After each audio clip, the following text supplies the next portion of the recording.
Words. When I first discovered Kim Johnson's poetry, her words knocked me over. You can tell whether a poet is deeply engrossed in a love affair with language because she will use words like dinoflagellates, apotheosis, geometrical acreage. Or maybe the language that fills Kim's poems merely betrays the kinds of things on and in and the workings of her mind. It's not her master's in writing from Johns Hopkins, to which I refer, or her MFA in poetry from the Iowa Writers' Workshop, or even her PhD in Renaissance Lit from Berkeley. Kim's debt to Milton and Donne are obvious. No, I'm referring to the scientific training her brain received at the U, to which we are all indebted, because today we have the privilege of hearing from a poet whose poems are got laboriously and with scientific precision. It's not just the opulence of her lines like are intercoursing in fat succulence or bald hollow-boned shenanigans, but her complete revitalization of ordinary words like green that blows our brains. Let the gackles, craws filled with pebbles ripen to green. Let me green. Green has never seemed so sexy. The next 40 minutes or so are going to be a real treat. I won't take any more of your time. Kim Johnson.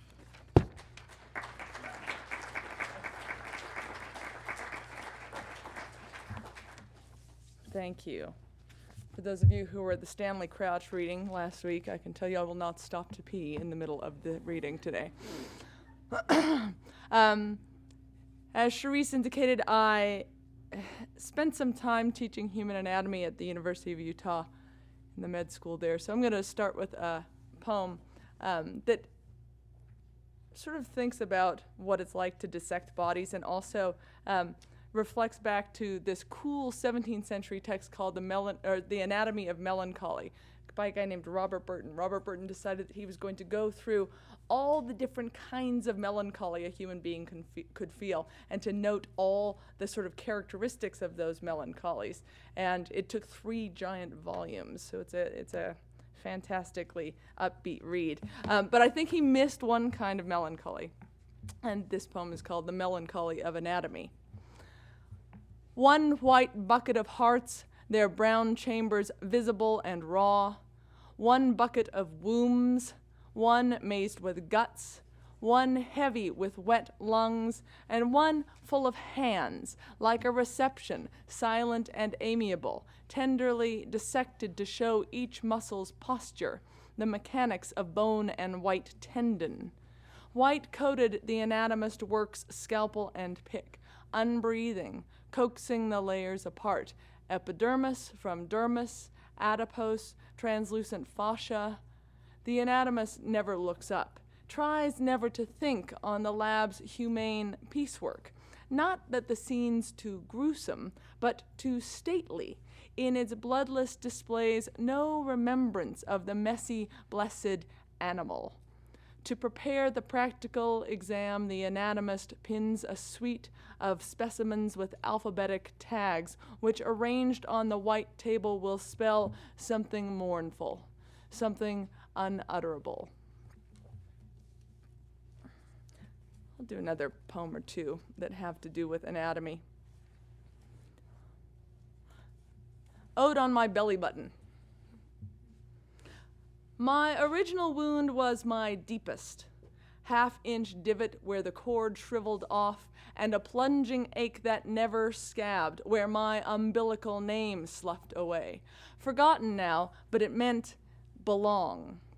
Whole again and joyful when my 9th-month belly swelled with genial weight, skin taut, fullest at the center line where fragile the navel flattened out, its secret flesh splayed to surface until my familiar agony.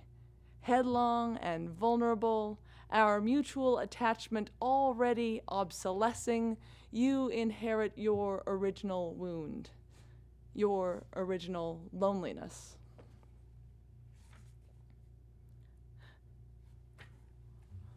Ode on My Cancer. Rampant, bloody butterfly, my wayward thyroid flecked its wing-like lobes with tumors, its antic throb across the sonogram, all loveliness, a vivid sylvan show, more terrible than the imagined black blotch, black canker corroding my tissues, black crab furtive with scuttering claws. Not crabbed at all, this lift of wings expanding to fill the screen. Their cathode glow fills the clinical dark, flutters my skin in green.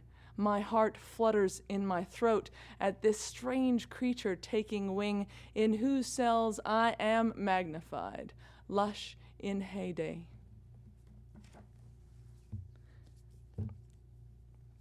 So, toward the end of last year, my translation of Virgil's Georgics came out. And it's a very long poem with lots of information about how to do farming. And I'm not going to read a lot of the farming stuff to you today, but I will. I do want to read this fantastic section toward the end of the Georgics, in the very last book of the Georgics. And here's what's happened. There's this half-divine beekeeper named Aristeas. And his hive has just failed. Like, all the bees have just dropped dead all of a sudden. So he goes to his mother, who's a nymph, and says, why has my hive failed? Why have all my bees died? And she says, well, I'm not sure, but let's go ask the seer Proteus. You have to grab onto Proteus because he's going to change a lot of shapes. But if you can keep a hold of him, he'll tell you the story because he's a prophet and he can give you the information. He can tell you what you need to do to remedy it.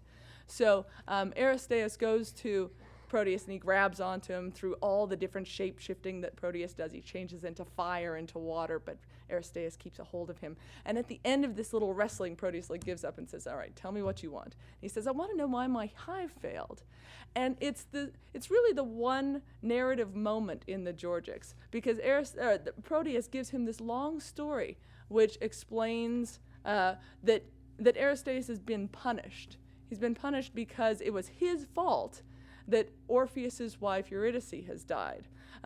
Aristeas was chasing her along the banks of a river, and she got bitten by a snake and she died. So the gods are punishing him, and he has to make restitution. But in the course of diagnosing this problem, Proteus unfolds the story of Orpheus and Eurydice. So I'm going to read that passage to you. Proteus says, you do penance for a sore offense. Heartbroken Orpheus stirs up these punishments against you, far less than you're deserving, and rages tormented for his wife reft away. Just so, headlong along the river that she might escape you, doomed girl, she didn't see the monstrous snake before her feet hugging the banks in tall grass. The chorus of her companion dryads with wailing rimmed the mountain's peaks. The crags of Rhodope mourned, and Alpine Pangaea, the martial land of Rhesus and the Getae. The Hebrus mourned, and Oreithyia, the north wind's Attic bride. But he, consoling love's agony with his hollow shell lyre, sang you, sweet wife, you to himself on the lonely shore, you with the rising day, you at the day's decline. Even the jaws of Taenarus, the steep gates of Dis, the grove shrouded in black dread he entered, and approached the dead and their terrible king, and the hearts unversed in gentling to human prayers. But by his monody shaken from the deepest pits of Erebus came wispy shades, and ghosts of those deprived of light, as many as the birds that by the thousands hide themselves in leaves when evening's star or winter's sleet drives them from the mountains. Mothers and men, and, emptied of life, the bodies of bold-hearted heroes, boys and unwed maidens, and youths lain on the pyres before their parents' stairs. Around them, the black mire and grotesque cattails of Cocytus, revolting swamp that binds them with sluggish water, and Styx winding 9 times around imprisons them.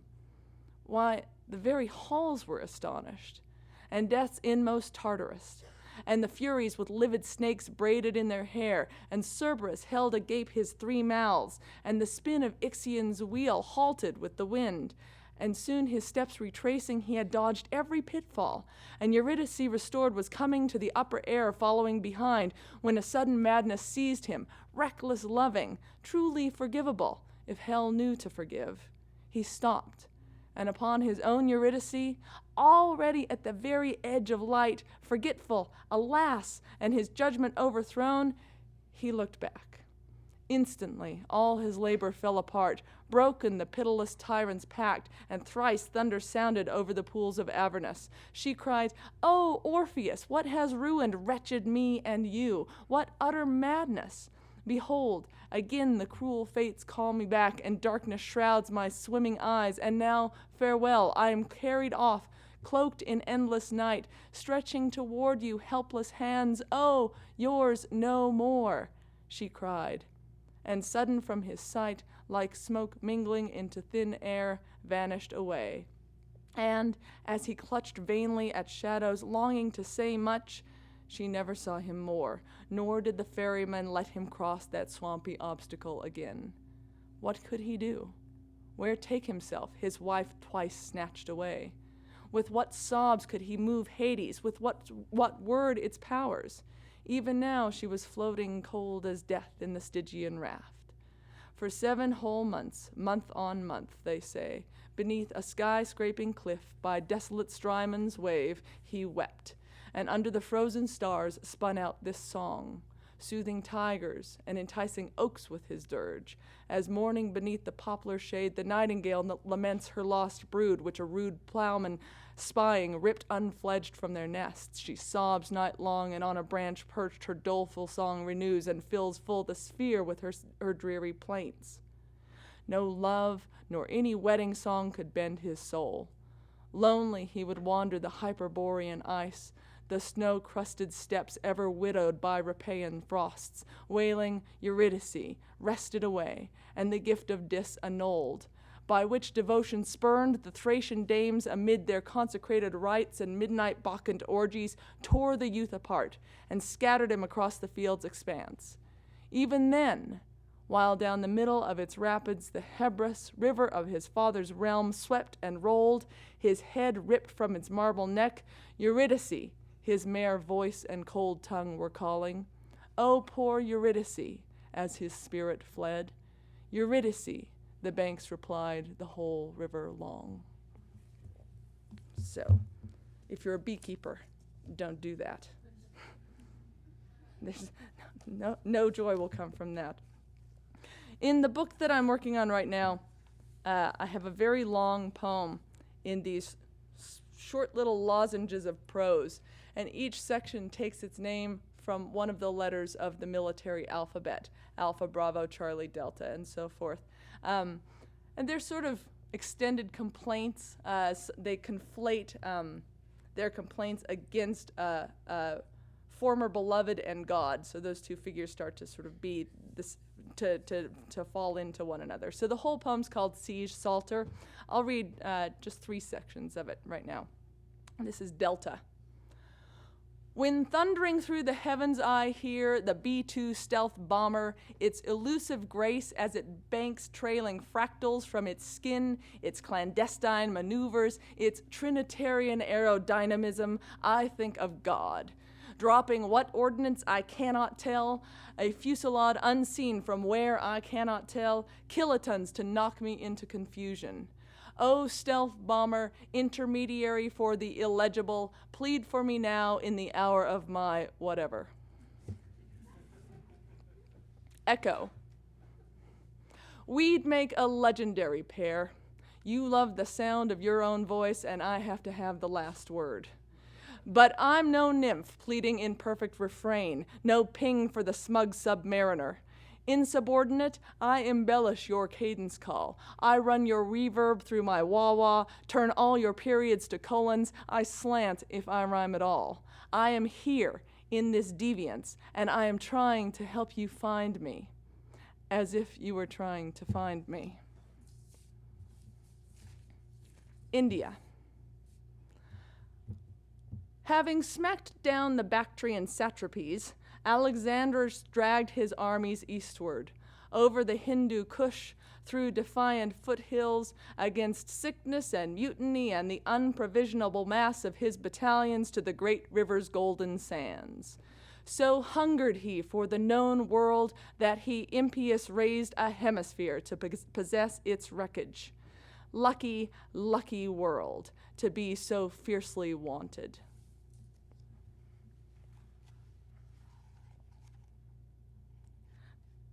So, I'm trying to figure out a way to lightheartedly introduce the next poem. It's really just a poem about castrating sheep, and I think that I should just say that and get that out of the way. Apparently, in the old days, according to my dad and the family from which he comes, the easiest and fastest and cleanest way to castrate baby sheep back in the day before there was newfangled equipment was to do it with your teeth. You hold the sheep down, you reach in, you do it really fast, you keep all the things you pull off with your teeth in a bucket and you fry them up later. So that process is so revolting that it requires a poem. The process is called Marking the Lambs. And so this poem is called Marking the Lambs. As crickets geiger up for spring, we corral the ram lambs. They stutter and dance against the fence, wheezing for the ewes. Down wince, down wretch, up one and flip his back to mud, knee to sternum. The banded tail will black to wizen, prune off easy, but marking is all trespass. Thumb the soft belly to pop the scrotum out, then lunge and turn the mind away, teeth working to snap back and spit. I try not to taste, but I am all mouth, all salt blood and lanolin. I hear their bleatings through my tongue. They call it marking for the tooth scars on the belly, but when I speak tonight, my words will sputter and decay, and when try to say your name, I will pronounce it elegy. Are you guys okay out there?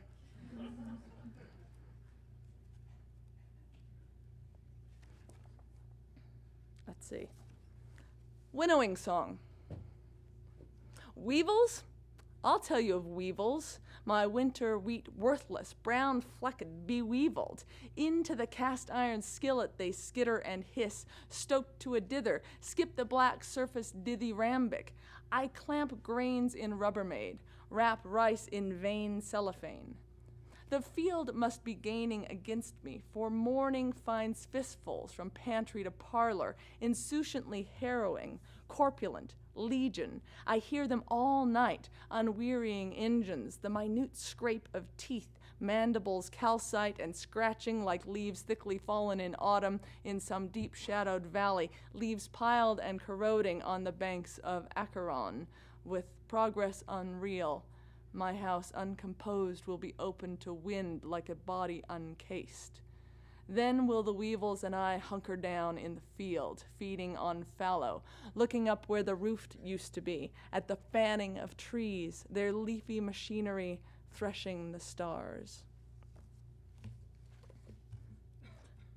Okay, the next poem requires that I behave a little bit ridiculously, because there are a few, what should we call them? There are a few marks that I can't actually represent very well through my voice, but I can make little gestures. So one of the things that I will do is to make here's a little star, and every time there's a little asterisk in the middle of the page, I'll make a little star up here.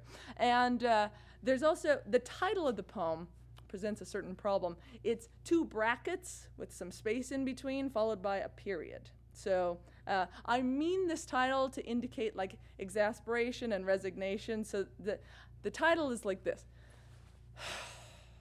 All right, so that's the title of this poem.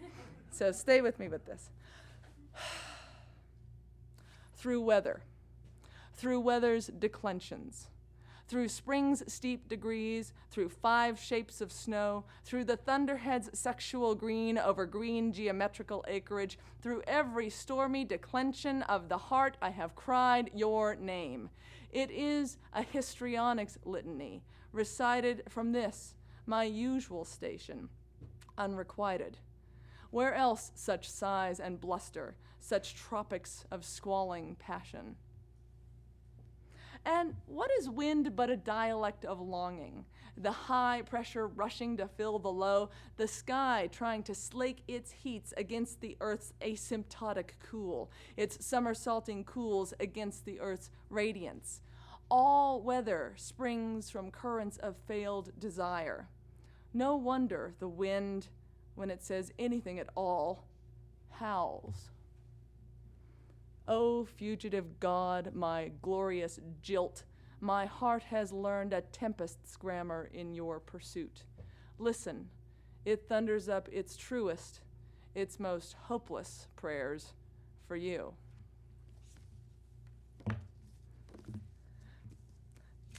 So in the book that's in progress, I have this whole series of poems that I imagine to be, I was trying to think what non-human figures might pray for.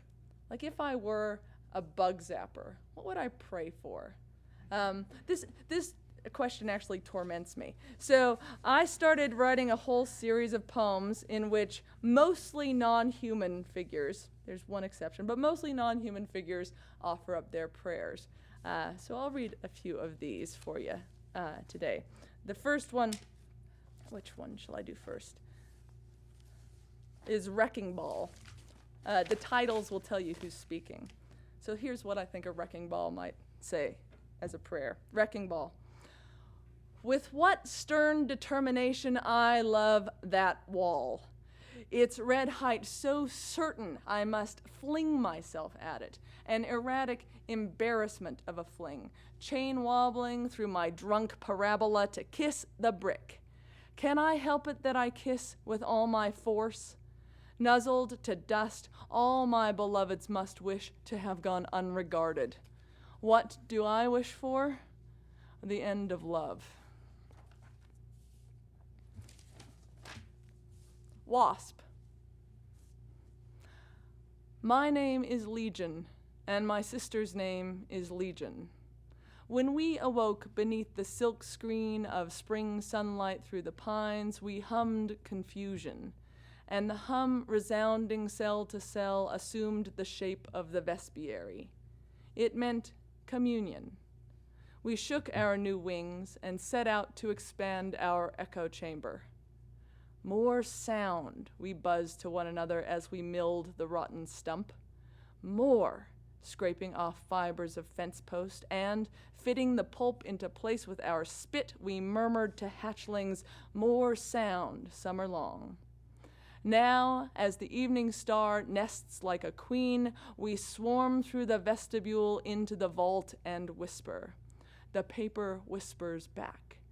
It is our stay against the wide, illegible night. It is our book of common prayer.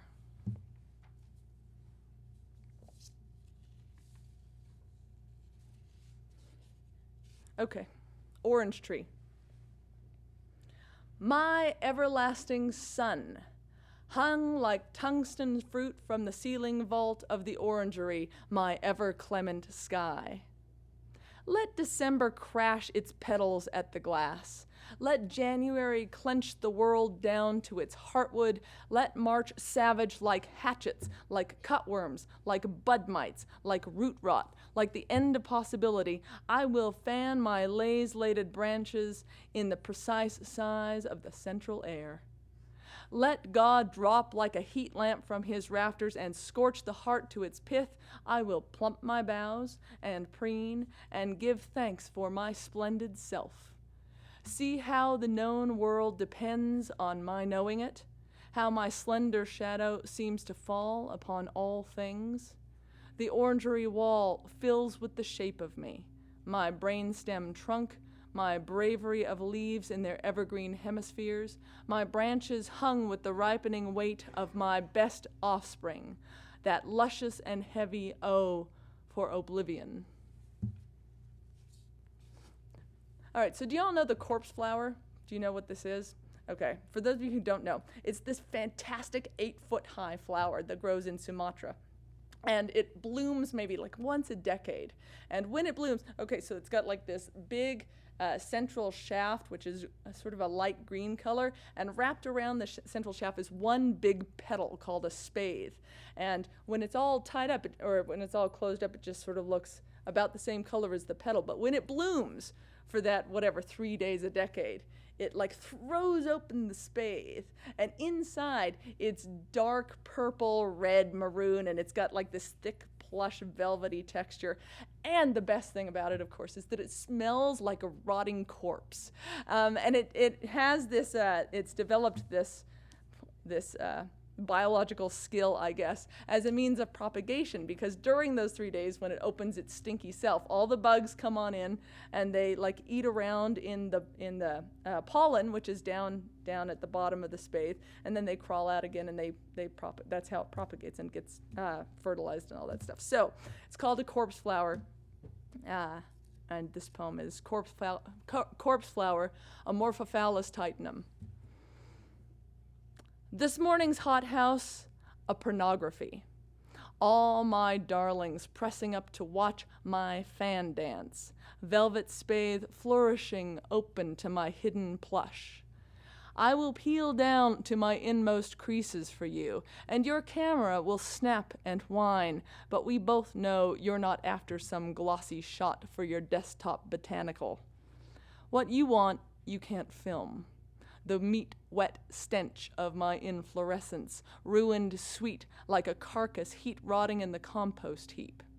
You throb at my illicit coupling of lily purple with putrid, at how at my shift into fullest splendor I am most refulgent foul. But the carrion bugs and flesh flies call me beautiful, and race to kiss my fleeting bloom, and lard their chops with pollen, and swoon under the smell of just proportion. Of what should beauty smell, if not of death, whose flower it is?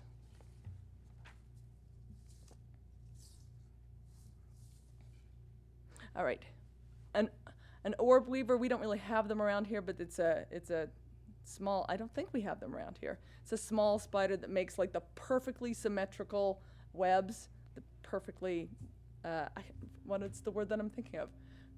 Anyway, they're perfectly shaped with the spokes and the sort of concentric circles. Those are called orb weavers, the spiders. So this is orb weaver. Fie, I say to the knitting needles, fie on their knotted pearls, on the pliant loops of the crochet hook, fie on macrame, the embroiderer's gaudy floss, and fie on all those green Minervas, each one shuttling the warp of her tragedy, line by line, until the last picturesque thread pulls tight. That's the trouble with art, how it aspires to have been made. The throw pillows cross-stitched price above rubies never phrase into subclauses. On the tapestry, the woman forever waits at the seaward window, her lacrimal faith never unraveling to resignation, to rage, to the day she shucks the sackcloth, unpins her hair, and bulldozes the porticos down. My spinnerets are honest. When I dragline my aminos across the loom of sky, that pattern grows more perfect in its unmaking. The web silver frantic into tangles, the spokes thrashed to snips. How lifelike the design that starts in possibility and ends with a corpse. How providential. All right, this is a catapult. I have to tell you something. Okay, so there's this term that the poem uses, port de bras, which is a term from dance. It means like to make your arm go up like this. So, catapult. Knock back the catch on the spooled cord and let fly. Skyward, my blithe port de bras, and skyward flings anything you give me.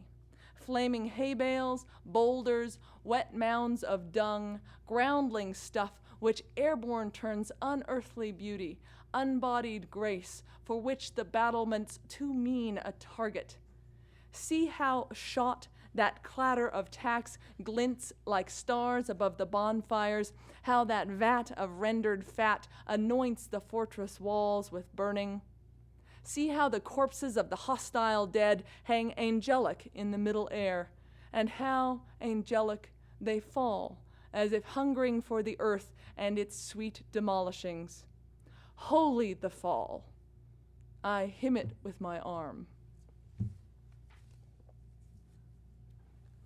This is the last one I'll read from that series of strange prayers. It's spoken by a cowpunch, and I found out recently, actually from Phil Snyder. I wonder if he's here. Anyway, shout out to Phil Snyder, who clarified for me the difference between a cowpunch and other kinds of cattle drivers. Cowpunch is the guy who drives the cattle a long distance as opposed to a short distance. So, cowpunch. Unhobble your hardscrabble horses, soul. The night before us is steep and long, and the steers won't drive themselves. They moan in the gloaming, and clack horns one to another's as to the comfort of fence posts. Their nerves are barbed wire. Footsore and far from pasture, we fret a course across the endless range, the sage flats a gray disorientation of spooks and noise to all horizons. I, with my whistle, my whip-crack consistency, am their only known thing, and they will follow me anywhere. To the hilltop, the feedlot, the bolt gun's red floor. The wind is picking up, trawling its weather. Snow will hard fall like a heavy body and shove the dawn back down, and if we, frost-burnt, snow-blind, shoulder through the storm to find our destination, it will kill us. Soul, I will follow you anywhere.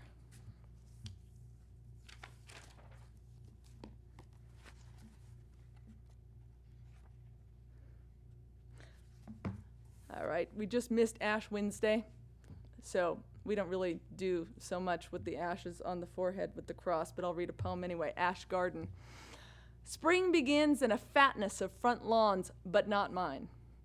I, whose blowtorch urge approaches the ascetic, whose resolve to bury luxuriance grows raw-handed from shoveling, have duly torched and shoveled grass until the baked blades crumpled like old palm fronds and their upturned roots drooped. Let spring begin in ash and dust, I say, and bloom as little as possible out of them. I'm planting stonecrop and rockmat, and if the fireweed insists on sowing itself in cinders, I'll truckle it to my Lenten aesthetic or pluck it out. I'll parch the ground 6 weeks to prompt by thirst the fireweed's fancy, gratuitous pink to put on the drab. Let it learn in sackcloth colors to thrive on desire alone. It's a discipline I'm ripe to teach. I excel at fasting.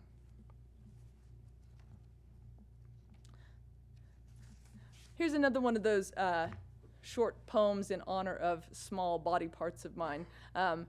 It concludes with a word that I also need to explain to you. There's this word that entered the English language in the 16th century. The word is adiaphora, and it means literally things indifferent, things that don't matter. And here's how it entered the English language. During the period of the religious Reformation of the 16th century, there were a lot of issues that people were willing to go to the stake for, were willing to die for, theological questions and concerns. And then there were a lot of theological questions and concerns that they thought probably God didn't care that much about and weren't worth dying over. And those things were called things indifferent, adiaphora. So that's what the word means. This is an ode on my appendix. My old frivolity, how I admired your gentle defiance in my side. Your droll x-ray like a stuck-out tongue showed sinews fooled to welcome what? A tag end? Embroidery? A thing indifferent. So I believed. But when you flare up, puckered heretic, my guts clench, bowels revolt, breath short. You prove the searing center of my frail cosmology, my dearest intimate. I pick wistful at the scar. Each whip-stitch tugs 2 grommets open in my belly. In the body's hot memory, in sickness and in health, there are no adiaphora.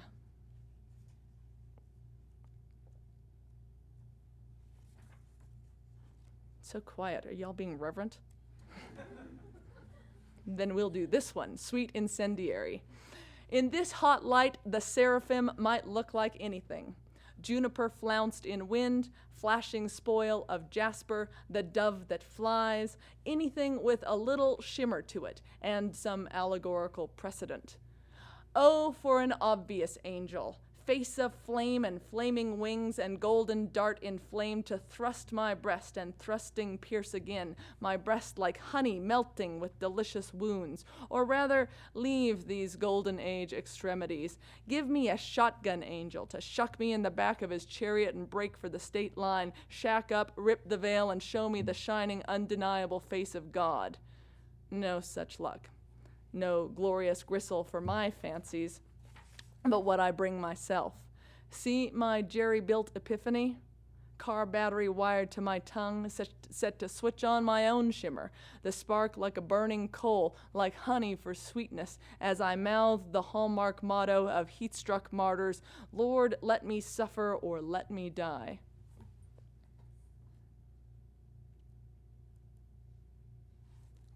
I'll just do two more. This is called Three Bouquets, and it sort of circles around the idea of the compass rose.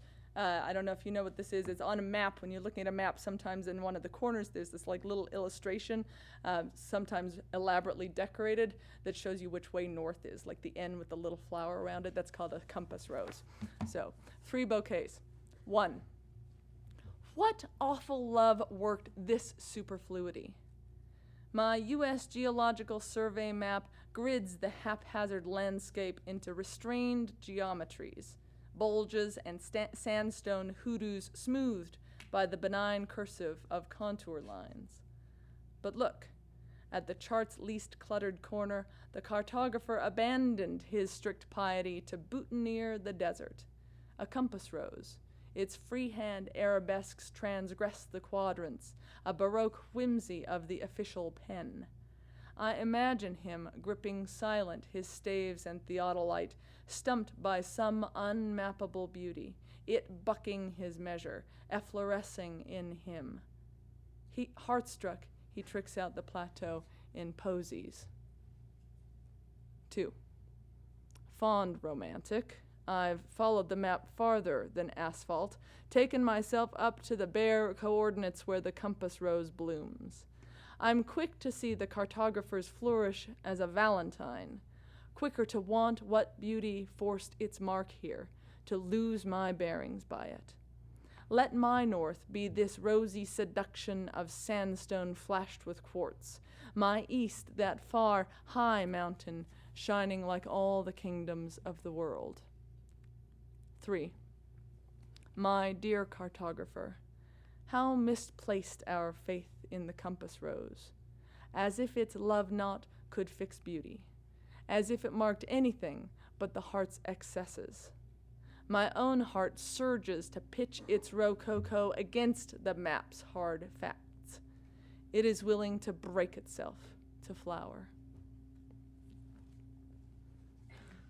All right, the last poem I'll read. Okay, I'm very happy to learn that there are really specific words for everything that you might encounter over the course of your day in the English language.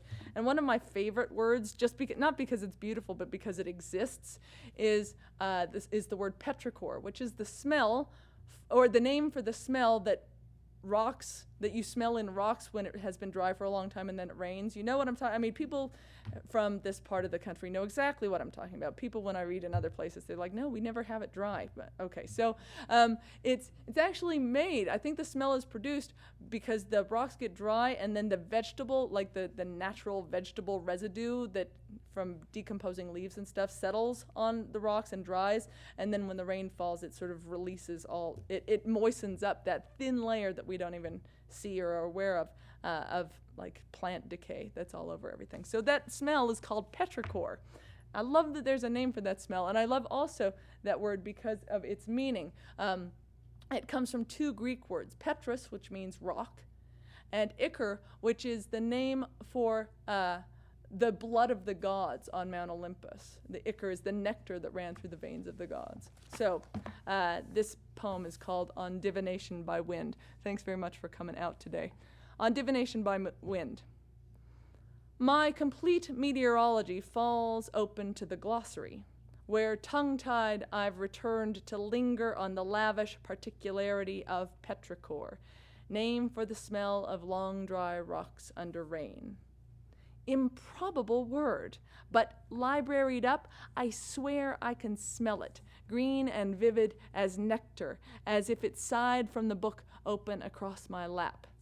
The chapped soul sighs, opens to knowing like stomata to Southerlies, runs unbodied beyond my reading hour, beyond the library, to the moment I push the door open and step out into the imminent weather, the pressures plummet, the fresh gale tossing palm trees in slangy hosannas, all in expectation for the first drops to release that astonishing perfume whose name I savor, a canonization improbable as blood from a stone.